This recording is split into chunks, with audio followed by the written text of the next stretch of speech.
अस्सलाम वालेकुम। जैसे कि पिछली वीडियोस में हमने वाइकॉफ के एक सीक्वेंस को कंटिन्यू किया हुआ है और हमने वाइकॉफ पर आलमोस्ट 11 एपिसोड रिलीज़ कर दिया है।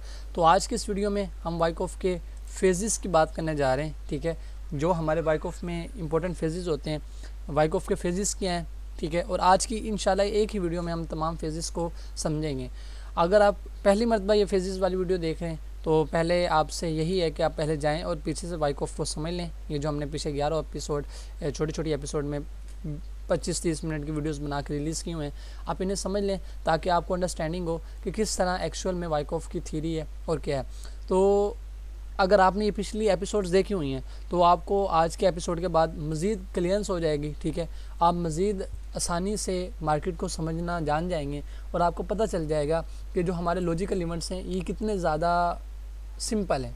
और ये आज की वीडियो बहुत ही ज़्यादा अंडरस्टैंडेबल वे में समझेंगे। ठीक है, ताकि आपको आसानी रहे। तो सबसे पहले हम देखते हैं कि फेजेस क्या हैं और इनका हिसाब क्या होता है।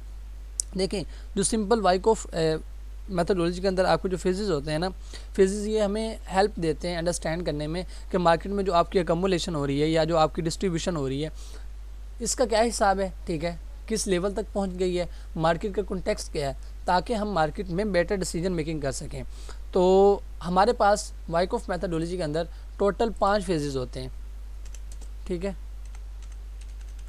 5 फेजेस होते हैं हमारे पास और इन्हीं 5 फेजेस को हमने इंशाल्लाह आज ही की वीडियो में कवर अप करना है। तो हमारे पास पहला फेज़ होता है फेज़ ए। ठीक है, फिर दूसरा आपका इसी तरह बी आ जाता है, फिर सी आ जाता है, फिर डी आ जाता है और फिर आ जाता है आपका ई। यानी कि टोटल आपके पास जो फेज़ होते हैं उनके ये नाम है, phase A, phase B, phase C और फेज़ डी और फेज़ ई। ये जो 5 फेजेस हैं, इन 5 फेजेस को हमने आज के दिन में कवर अप करना है और हमने इन्हें समझना है। ठीक है, तो अब हम फेज़ ए से स्टार्ट करते हैं। फेज़ ए जो कि वाइकॉफ मेथोडोलॉजी के अंदर पहला फेज़ है और इसका पर्पस है पिछले ट्रेंड को स्टॉप करना। फेज़ ए का पर्पस क्या है? Stopping the previous trend. Like अगर मार्केट में अप ट्रेंड है तो अप ट्रेंड को स्टॉप करना, अगर डाउन ट्रेंड है तो डाउन ट्रेंड को स्टॉप करना। अब ये किस तरह होता है, इसमें आपके पास टोटल 4 लॉजिकल इवेंट्स आते हैं। ठीक है, जैसा कि मैंने आपको लॉजिकल इवेंट्स में ये बताया था कि हमारे पास फेजेस होते हैं और मैंने आपको उस वक्त समझाया भी था। तो जो पहला हमारे पास लॉजिकल इवेंट आता है वो आता है प्रीलिमिनरी स्टॉप। ठीक है, ये पहला लॉजिकल इवेंट है जो कि एक पहली ब्रेक के तौर पर काम करता है। फिर आपके पास क्लाइमैक्स आ जाता है, फिर तीसरा आपके पास रिएक्शन आ जाता है,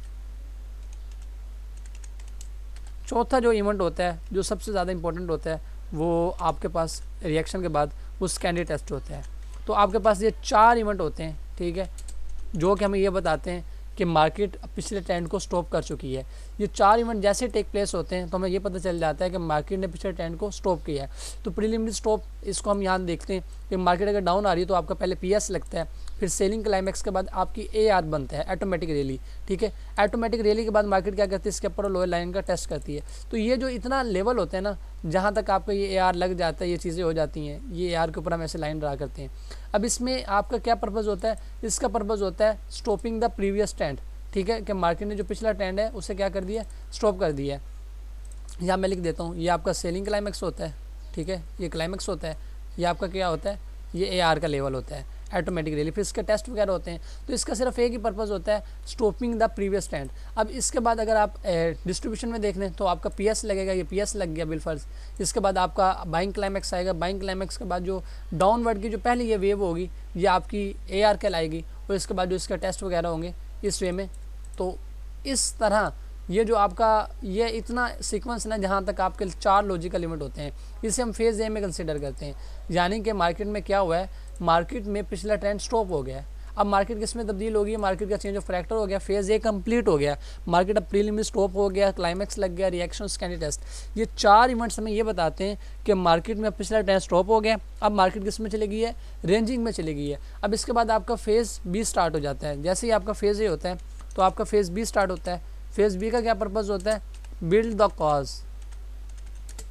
फेज़ बी क्या करते हैं, बिल्ड द कॉज, एक कॉज बिल्ड करता है। जैसा कि हमने वाइकॉफ के लॉ पढ़े और मैंने आपको पढ़ाए हैं जिसमें हमने ये देखा था कि वाइकॉफ में आपके 3 फंडामेंटल लॉज होते हैं, ठीक है, जिसमें एक इंपॉर्टेंट लॉ होता है कॉज एंड इफेक्ट का। और हमने ये देखा था कि जब भी कुछ होता है तो मार्केट में क्या होता है, एक कॉज उसके पीछे बिल्ड होता है।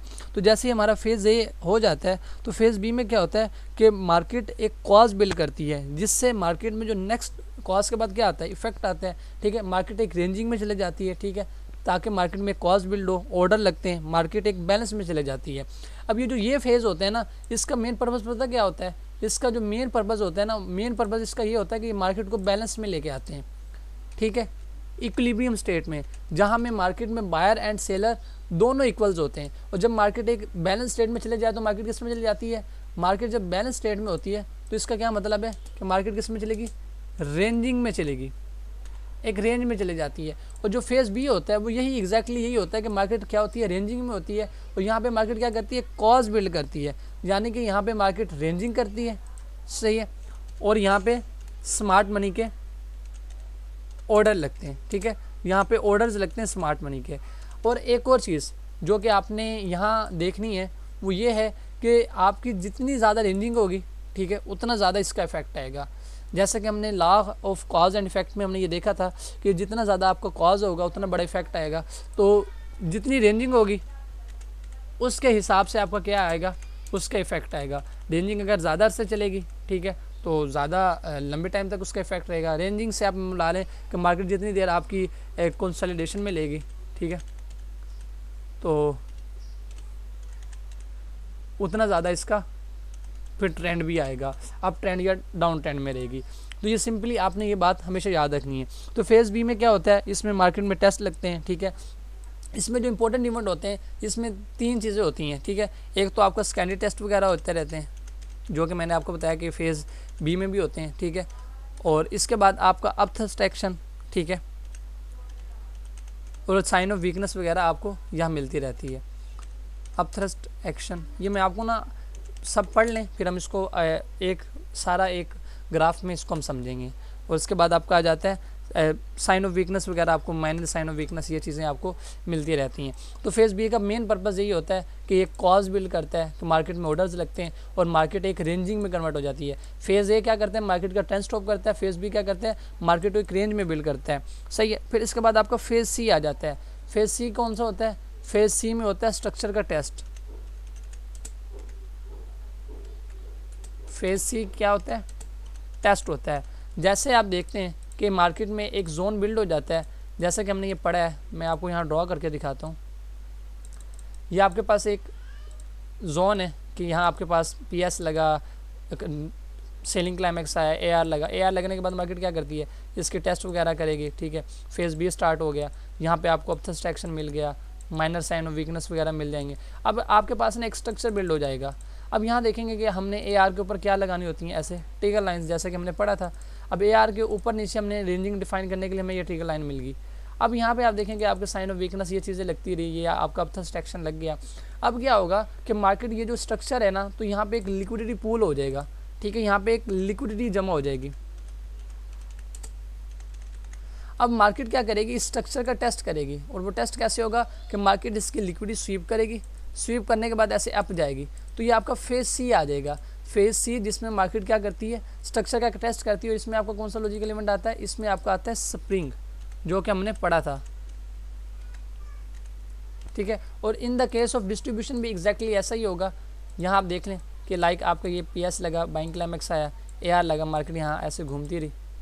और यहाँ जब मार्केट ने घूम लिया, यहाँ हम एआर के ऊपर ऐसे लाइंस लगा लेंगे, ये लाइन लग गई। अब यहाँ मार्केट जब इसका ये जो अपर एक लिक्विडिटी जोन बिल्ड होगा, मार्केट इसका टेस्ट करेगी ना ऐसे, फिर ऐसे स्कैंडी टेस्ट देके ऐसे डाउन आएगी, ठीक है। तो ये वाला जो स्प्रिंग होगा ना अपथ्रस्ट, जिसे हम यहाँ कहेंगे अपथ्रस्ट, यहाँ क्या कहेंगे शेक आउट, जिसे हम कहते हैं फेज़ सी। इसमें मार्केट क्या करती है, स्ट्रक्चर का टेस्ट करती है। इसके बाद आपका आ जाता है फेज़ डी। अब फेज़ डी क्या होता है, फेज़ डी का मेन पर्पज़ यही होता है कि trend within the range, trend within the range, यानी कि जो आपका ट्रेंड है वो एक रेंज के अंदर स्टार्ट हो जाता है। अब वो कैसे होता है, अब जैसा कि आपने यहाँ देखा कि यहाँ पे आप देख रहे हैं कि आपका ये एक स्ट्रक्चर बिल्ड हुआ है। यहाँ पे हम दोबारा ड्रॉ कर लेते हैं, इसमें क्या है, ये आपके यार लगा और यहाँ पे मार्केट ने ये टेस्ट वगैरह करने के बाद आप यहाँ देखें अब फर्स्ट एक्शन दिया और यहाँ पे आके मार्केट ने क्या किया, आपका लिक्विडिटी स्वीप की। अब लिक्विडिटी स्वीप करके जैसे इसका टेस्ट दिया ना, तो एक रेंज बनी हुई है, ये AR वाली। अब इसके अंदर जो एक ट्रेंड कंटिन्यू हो जाएगा ना इस वे में, ये आपका क्या कहलाएगा, ये आपका कहलाएगा फेज़ डी, कि मार्केट ने एक ट्रेंड एक रेंज के अंदर क्या कर दिया, एक न्यू ट्रेंड कंटिन्यू कर दिया है। ठीक है, तो ये सिंपली आपका ये फेज़ डी के ज़िम्मे में आएगा, जिसमें मार्केट एक रेंज के अंदर ट्रेंड कंटिन्यू कर लेती है। सही है, टेस्ट करने के बाद मार्केट जब टेस्ट कर लेगी तो एक रेंज के अंदर जैसे ही आपका वो बिल्ड कर लेगी, तो ये आपका आराम से आपका ये हो जाएगा फेज़ डी। फिर इसके बाद आपका फेज़ ई आ जाएगा। फेज़ ई का मेन पर्पज़ क्या होगा,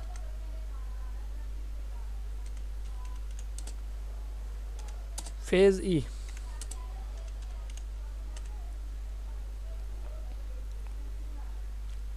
trend continue out the range.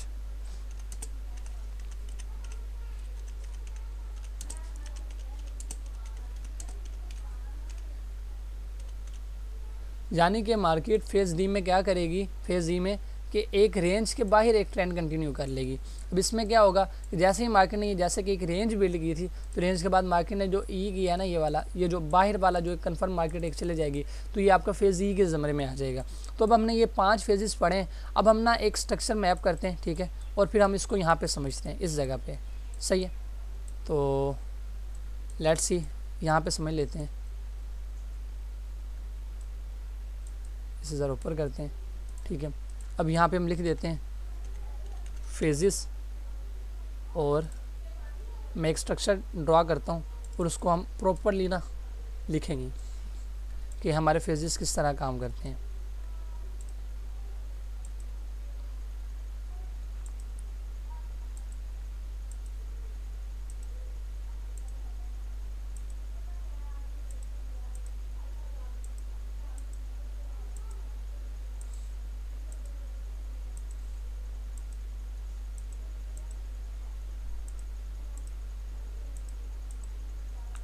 अब ये इन द केस ऑफ कम्युलेशन, और पहले हम इसे ड्रा कर लेते हैं, ठीक है।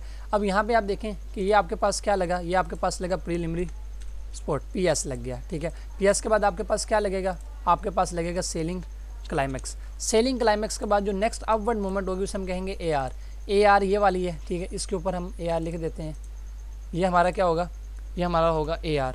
अब जैसे ही हमारा AR लगेगा, AR के ऊपर हम क्या करेंगे, सिंपली ऐसे लाइन बिल्ड करेंगे इस वे में, ठीक है, जो कि हमें यह बताएगा कि ये हमारे पास एक रेंज है। अब इसकी डाउनवर्ड में भी इसी तरह। अब AR के बाद क्या होंगे, मार्केट में टेस्ट होंगे, ठीक है। यहाँ हम T लिख देते हैं कि मार्केट में यहाँ पे आपके ना मल्टीपल टेस्ट्स होंगे। अब ये जो यहाँ तक हुआ है ना, ये इस यहाँ तक आपका एक काम हुआ है कि आपका पिछला ट्रेंड स्टॉप हो गया है, ठीक है। ये इस जगह तक, इसे हम कहेंगे फेज़ A, ठीक है। ये आपको होगा फेज़ A, जो कि क्या था, stopping the previous trend, stopping the previous trend. अब इसकी अगर हम ऐसे कर लें यहाँ, ठीक है, तो ये हमारा फेज़ A है, जिसमें हमारा क्या हुआ है, पिछले ट्रेंड को मार्केट ने सिर्फ स्टॉप किया है। ये आपका फेज़ A होगा। अब फेज़ B में क्या होगा, फेज़ B में आपका मार्केट क्या करती है, मार्केट मोस्टली रेंजिंग करती है, जिसमें रेंजिंग ज़्यादा भी हो सकती है, कम भी हो सकती है। इस तरह मार्केट इसमें मल्टीपल टेस्ट देती है, लाइक ये आपका अपथस्ट एक्शन आ जाता है, ठीक है, जिसे हम अपथस्ट एक्शन कहते हैं। अब ये जो चीज़ें, अब यहाँ पे मार्केट टेस्ट वगैरह करती है, टेस्ट वगैरह करने के बाद आप इसको, यह आपका थ्रस्ट एक्शन है, तो यहाँ पे मार्केट मल्टीपल टेस्ट करेगी, साइन ऑफ वीकनेस वगैरह आपको देगी।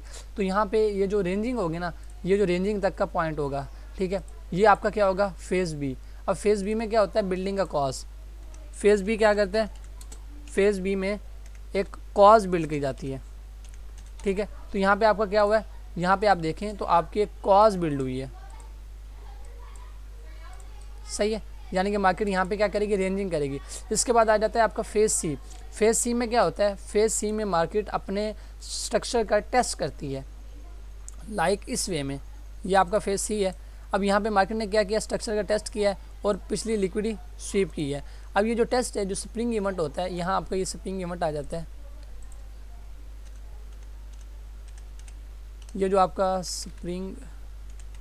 ये जो स्प्रिंग इवेंट है, ठीक है, इस स्प्रिंग इवेंट में मार्केट ने क्या टेस्ट किया, इसके बाद आपका स्कैनर टेस्ट वगैरह हुआ है, यहाँ पे आपका ये टेस्ट हुआ है, ठीक है इसका। तो ये जो आपका फेज़ सी है, ये आपका फेज़ सी कहलाएगा, ठीक है। फेज़ सी में क्या होगा, फेज़ सी में मार्केट स्ट्रक्चर का टेस्ट करेगी, यानी कि जो लिक्विडिटी बिल्ड हुई होगी मार्केट उसको क्या करेगी, उसको स्वीप करेगी। ये आपके फेज़ सी के ज़िम्मे में आ जाएगा। उसके बाद आपको शुरू होगा फेज़ डी। फेज़ डी के अंदर क्या आएगा, phase D trend within the range. Phase D क्या होता है, trend within the range,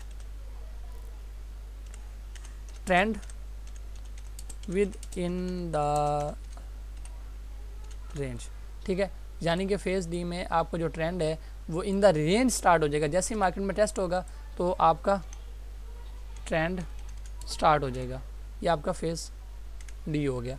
अब ये यहाँ कहाँ तक गया है, यहाँ आप देख लें, ठीक है। ये आपका क्या है, फेज़ डी है कि मार्केट ने क्या किया है, trend within the range start कर दिया है।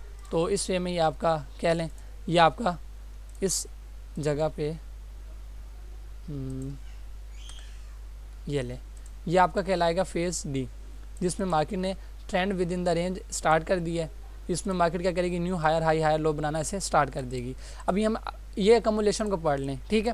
तो इसी तरह ही डिस्ट्रीब्यूशन होगा, और डिस्ट्रीब्यूशन आप खुद करेंगे। अगर आपको इस चीज़ की समझ आई है तो आपने डिस्ट्रीब्यूशन को खुद ड्रॉ करना है कि डिस्ट्रीब्यूशन में किस तरह होगा, सही है। फिर इसके बाद ये क्या होगा, ये आपके पास फेज़ ई होगा, फेज़ ई, जिसका मेन मतलब क्या होगा, ट्रेंड आउट द रेंज। जो एक रेंज बिल्ड हुई थी उस रेंज के बाहर आपके पास एक ट्रेंड कंटिन्यू हो जाएगा। तो इस तरह ये आपके पास वाइकॉफ के 5 अहम फेजेज होते हैं, ठीक है। और इनके अंदर ये लॉजिकल लिमिट आ जाते हैं, ये टेस्ट वगैरह, फिर यहाँ पे आपका ब्रेकआउट भी होगा, सही है।